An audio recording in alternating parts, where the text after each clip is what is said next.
Shalom from the beating heart of the Jewish people.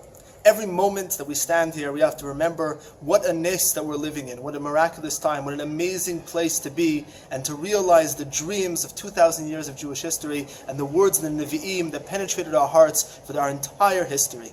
This is the living Torah.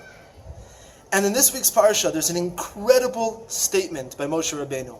We have in front of us, before we receive the Torah for the second time, before the Torah mentions the 10 Commandments for the second time, Moshe gives a very, very long introduction.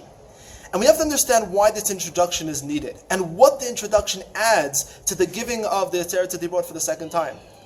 There's an incredibly odd section right in the middle of this introduction.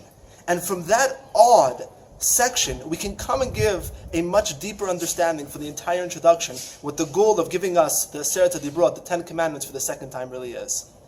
Moshe Rabbeinu starts off with very inspirational words. He tells Bnei Yisrael that giving the Torah and receiving the Torah and following the Torah is going to make them into a nation that can represent God to the world.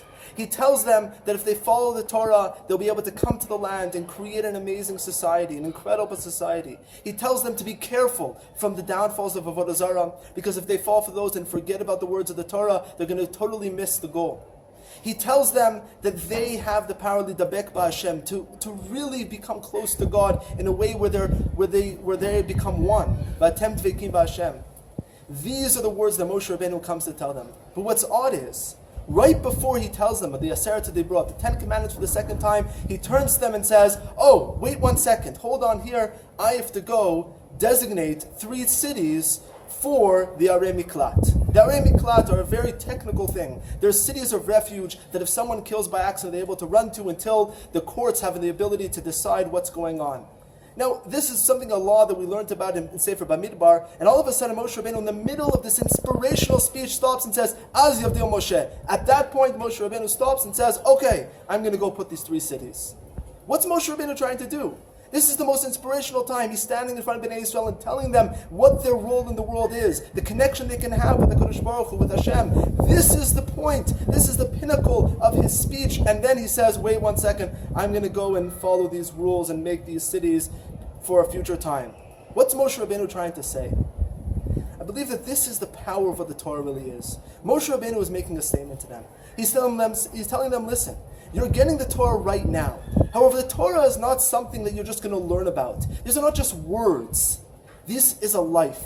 These are actions. If the emunat Israel, if the belief of Am Yisrael is just a belief, as many religions believe that religion is supposed to be a belief system, something you hold in your heart, ideas that you discuss, ideas that you believe in, that's not emunat Israel. Belief, emunah, comes from the word la'amen, or uman. An uman is a craftsman. A craftsman has the ability to take ideas and things in their heart and create something from it, to turn it into reality and to turn it into action.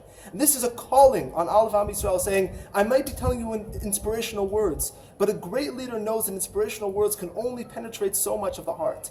It's actions that speak louder than words. It's taking that inspirational words and turning them into something real. And that's why in the middle of this speech, Moshe Rabbeinu says, you know what? There's one mitzvah that I'm able to do. There's one mitzvah that I can accomplish. And that is the mitzvah of separating and designating the Arei Miklat, the cities of refuge. And that's why he stops his speech and does that. And based on that, he tells them the most inspirational thing right before he starts the 10 Commandments. And he says, listen, the brit, the covenant that Hashem made at Har Sinai was not a covenant with your forefathers. It was a covenant with you. The Torah is something that we believe in. The Torah is something that we don't just believe in, but live by. It's our Torah that was given to us, and not just a Torah that was given to our forefathers. Shabbat Shalom.